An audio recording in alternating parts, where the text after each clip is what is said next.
চনকাত ৰ'দ নপৰে কথাষাৰ সঁচানে? চনকাত ৰ'দ নপৰে। বেলিটো 11টামান বজালে আমি পোহৰৰ একো নাপাওঁ। প্ৰায় 12টা 11:30 10টা বজালৈকে আমাৰ ইয়াতে পোহৰ নপৰে। কিন্তু এনে ৰ'দ প্ৰকৃততে পৰে। যে মৰিগাঁৱত এখন এনেকুৱা গাঁও আছে চনকা য'ত কাহানিও ৰ'দ নপৰে। এই কথাষাৰ আপোনাক যদি পোনপটীয়াকৈ সোধোঁ আপোনালোকৰ চনকাত ৰ'দ পৰে নে নপৰে তেতিয়াতো আপুনি কি ক'ব? ৰ'দ পৰে। এই এনেকুৱা হয় 11টা 12টালৈকে চনকাত ৰ'দ নাপায়। নমস্কাৰ, মোৰ অন্য এটা ভিডিঅ'লৈ আপোনালোকক স্বাগতম জনাইছোঁ। মই ৰন্তুমণি, আপোনালোকে চাই আছে জানিব মন যায়।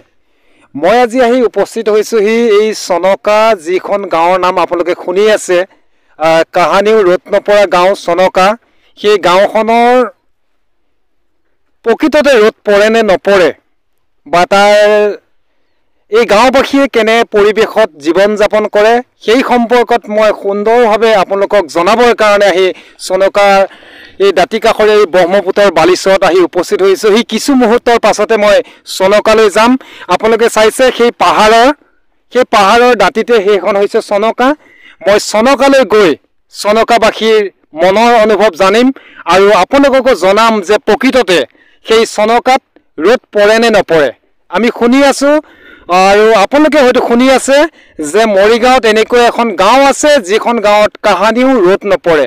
আৰু কিছু দিনৰ আগত আমি শুনিছিলোঁ এটি গান শংকৰ সংঘৰ অধিৱেশনত। সেই গানটোত উপস্থাপন কৰা হৈছিল যে কাহানিও ৰ'দ নপৰা গাঁওখন হৈছে চনকা। আজি মই আপোনালোকক জনাম সেই গাঁওখনত প্ৰকৃততে ৰ'দ পৰে নে নপৰে। ইতিমধ্যে আমি আহি উপস্থিত হৈছোঁ সেই চনকা গাঁৱৰ ভিতৰৰ ভাগত আৰু আমি এই গাঁওবাসীৰ পৰা আমি জানিব বিচাৰিম যে কাহানিও ৰ'দ নপৰা যিখন গাঁও চনকা বুলি আমি শুনি আছোঁ আৰু আপোনালোকে হয়তো শুনি আছে। সেইকাৰণে আমি আপোনালোকক জনাবৰ কাৰণে চনকাত আহি উপস্থিত হৈছোঁ। দাদা, আপোনাৰ ঘৰ?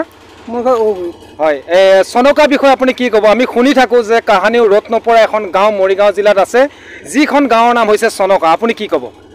ইয়াৰ প্ৰাকৃতিক যিটো সৌন্দৰ্য আমাৰ ইয়াত তিনিফালে পাহাৰ আগুৰা আৰু এটা ছাইড ব্ৰহ্মপুত্ৰই আগুৰি আছে।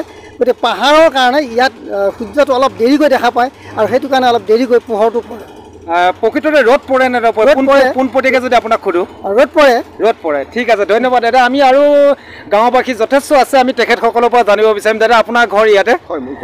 আমি শুনি থাকোঁ যে মৰিগাঁৱত এনেকৈ এখন গাঁও আছে যিখন গাঁৱত কাহানিও ৰ'দ নপৰে। ইতিমধ্যে আমাৰ শংকৰ সংঘৰ অধিৱেশনৰ এটি গানত চনকাৰ কথা উল্লেখ কৰা হৈছে যে কাহানিও ৰ'দ নপৰা গাঁওখন হৈছে চনকা। আপুনি চনকাবাসী হিচাপে কি ক'ব? এইটো আমাৰ যেতিয়া শীতকালীন আহে সূৰ্যটো মোটামুটি 11টা 11:30 বজালৈকে ইয়াতে পোহৰ নপৰে। মানে এই মায়াং পাহাৰ যিখন আছে তাক সেইখন অতিক্ৰম কৰি আহি আমাৰ ইয়াতে পোহৰটো পৰে। প্ৰায় 12টা 11:30 10টা বজালৈকে আমাৰ ইয়াতে পোহৰ নপৰে। আচ্ছা, এনেই আপুনি কি ক'লে ডাৱৰীয়া হৈ থাকিলেতো আমাৰ গাঁওবিলাকতো সূৰ্য 8-9টাৰ পাছতে পোহৰটো পৰে। হয়, তেতিয়া নেক্সট আকৌ পিছুৱাই পেলাই আমাৰ আপোনালোকৰ অলপ পলমকৈ পৰে। কিন্তু প্ৰকৃততে আমি যদি পোনপটীয়াকৈ আপোনাক সোধোঁ চনকাৰ ৰ'দ পৰে নে নপৰে? চনকাৰ ৰ'দ পৰে, ৰ'দটো পৰিবই। আপোনালোকে শুনিছে, আমি চনকাবাসীৰ পৰা আৰু জানিব বিচাৰিম। বাইদেউ, আপোনাৰ ঘৰ ইয়াতে? মোৰ ঘৰ ইয়াতে। চনকাত ৰ'দ নপৰে কথাষাৰ সঁচানে? চনকাত ৰ'দ নপৰে। তাৰমানে ধৰি লওক সূৰ্য তাতে নুনমাটিত মায়াং ছাইডত যদি পোহৰ হৈ থাকে, এন্ধাৰ হয়। আমাৰ মায়াঙত এই চনকাত এন্ধাৰ হয়। কিন্তু এনেকুৱা মায়াঙত এন্ধাৰ হয় কিন্তু চনকাত পোহৰ হয়। আৰু ৰাতিপুৱা এই এনেকুৱা হয় 11টা 12টালৈকে চনকাত ৰ'দ নাপায়।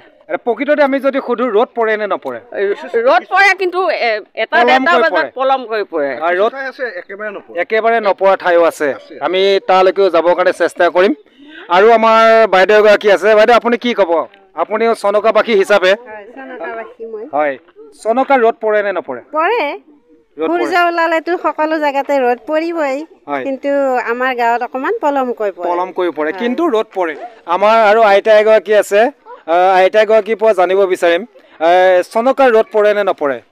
আমাৰ চনকাত ৰ'দ মানে বেলিটো 11টামান বজালে আমি পোহৰৰ একো নাপাওঁ।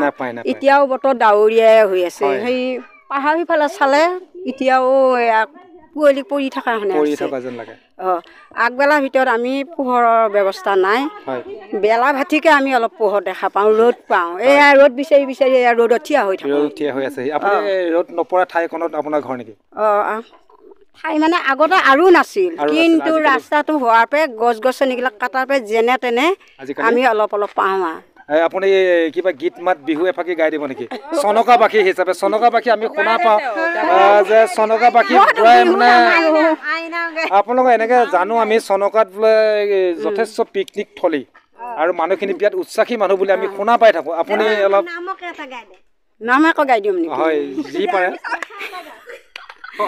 হঠাতে পটককে নাহেতো গান বাজানা নহ'ল অলপ সহযোগ কৰি দিয়ক আপোনালোকে বাৰু এটা ভগৱতীয়াৰ নামকে গাই হয় হয় ভগৱতীয়া নামে ফাঁকি গাই দিয়ক ভগৱতীৰ মহামায়া নাপালো তোমাৰে মায়া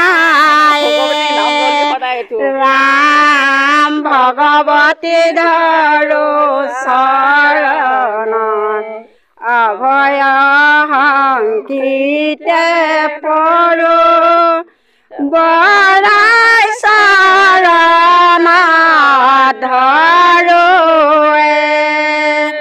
ৰাম ভগৱতী ধৰো চৰণত হৰি ৰাম ইতিমধ্যে চনকাৰ সন্মুখৰ ভাগত আমি চনকা গাঁওবাসীৰ পৰা আমি মন্তব্য কিছু জানিলোঁ চনকাত আমি শুনি থকা সেই কাহানিও ৰ'দ নপৰা গাঁওখনৰ ভিতৰ ভাগত আহি আমি উপস্থিত হৈছোঁহি সেই ভিতৰ ভাগৰ আমাৰ গাঁওবাসী আছে বাইদেউসকলৰ পৰা আমি জানিবৰ কাৰণে চেষ্টা কৰিম বাইদেউৰ পৰা জানিবৰ কাৰণে চেষ্টা কৰিম বাইদেউ আমি শুনি থাকোঁ মৰিগাঁৱত এনেকুৱা এখন গাঁও আছে যিখন গাঁৱৰ নাম চনকা সেই গাঁওখনত কাহানিও ৰ'দ নপৰে কথাষাৰ কিমান দূৰ সঁচা হয় কথাটো ক'বলৈ গ'লে মানে ৰ'দ নপৰাকৈ আমি মানুহে থাকিব নোৱাৰোঁ কিন্তু ৰ'দ পৰে কিন্তু অকণমান দেৰি হয় কাৰণ মানে পাহাৰখন ওচৰত থকাৰ বাবে আমাৰ সেইদিনাখন যিহেতু এইটো কথা যে ৰ'দ নপৰা গাঁওখন বুলি যে ওলাইছিল সেইদিনাখন মানে সাংবাদিক বা যিহে উঠাইছিল তেওঁলোকে আহোঁতে মানে 11টামান বাজিছে আহোঁতে তেওঁ সেইদিনাখন বতৰটো ডাৱৰীয়া আছিল ডাৱৰীয়া থকাৰ বাবে মানে ৰ'দটো যেতিয়া নোলোৱালে বতৰ ডাৱৰীয়া হ'লে বেলেগ জেগাতো অলপ দেৰিকৈ ওলাব তাতে মানে পাহাৰটোৰ চাপটো পৰি আছিল সেইটো কাৰণে মানে দেৰিকৈ ৰ'দ ওলোৱাৰ কাৰণে মানে কৈছে যে ইয়াতে ৰ'দ নপৰে বুলি কিন্তু এনে ৰ'দ প্ৰকৃততে পৰে আৰু আমাৰ বাইদেউ এগৰাকী আছে আপুনি কি ক'ব ৰ'দ পৰে নে নপৰে ৰ'দ দেৰিকৈ পৰে ৰ'দ পৰে কিন্তু অলপ পলমকৈ পৰে আৰু এগৰাকী আমাৰ বাইদেউ আছে আপুনি কি ক'ব ৰ'দ আচলতে আগৰ যি দুজনীয়ে ক'লে কথাটো সত্য ৰ'দ পৰে কিন্তু অলপ দেৰিকৈ পৰে পলমকৈ পৰে পাহাৰটোৰ কাৰণে অলপ দেৰিকৈ ওলায় আৰু সূৰ্যটো কিন্তু ৰ'দ পৰে আমি ওচৰৰ দুই এগৰাকীৰ পৰা শুনিব পাৰিছোঁ আপুনি বোলে ভাল বিহু গায় কথাষাৰ সঁচা নেকি এফাকি গাই দিলে কেনেকুৱা হয় বিহু গাইছিলোঁ ডেকা অৱস্থাতে গাইছিলোঁ এতিয়া বুঢ়া হ'লোঁ দেচোন তথাপিতো যিখিনি মনত আছে সেইখিনিকে গাম আৰু হয় আপোনালোকে অলপ সহযোগ কৰিব অতি কৈছে নেহৰ মুগাৰে মহুৰা য'তাতো কৈছে নে হৰৈ মাকো তাতো কৈছে নেহৰ বহাগৰ বিহুতি অনে পাতি কেনে কৈ থাকো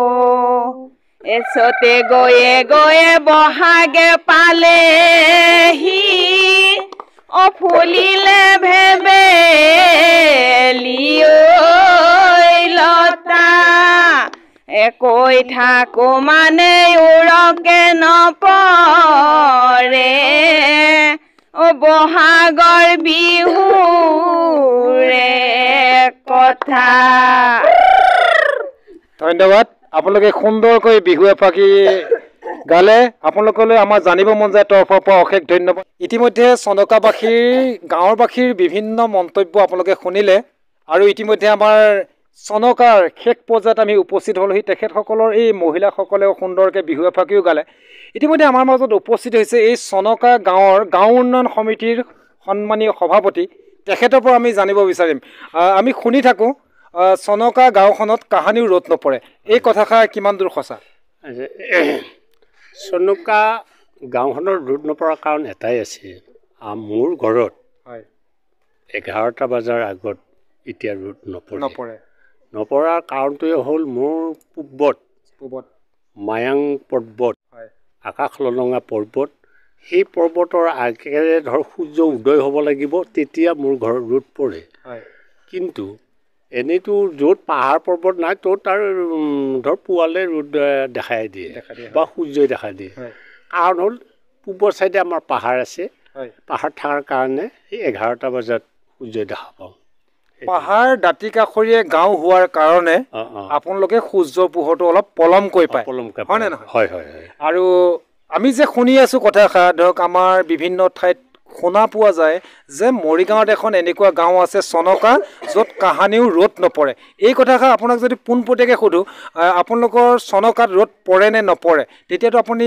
কি ক'ব ৰ'দ পৰে আমি সেইটোকে জানিব বিচাৰোঁ যে ৰ'দ পৰে আপোনালোকক মোৰ ভিডিঅ'টোৰ জৰিয়তে এই চনকাবাসী মনৰ অনুভৱৰ লগতে আমি চনকাত ৰ'দ পৰে নে নপৰে সেই সম্পৰ্কত আপোনালোকক জনাবৰ কাৰণে এই ভিডিঅ'টো যুগুতাইছিলোঁ ইতিমধ্যে আমি গাঁৱৰবাসীৰ বিভিন্ন মন্তব্য আপোনালোকক জনালোঁ আৰু চনকাৰ বিভিন্ন পৰিৱেশ আৰু এই চনকাৰ সম্পৰ্কে আপোনালোকক সবিশেষ জনোৱাৰ পাছত মোৰ ভিডিঅ'টো আজিলৈ ইমানতে সামৰণি মাৰিছোঁ ধন্যবাদ জয় আই অসম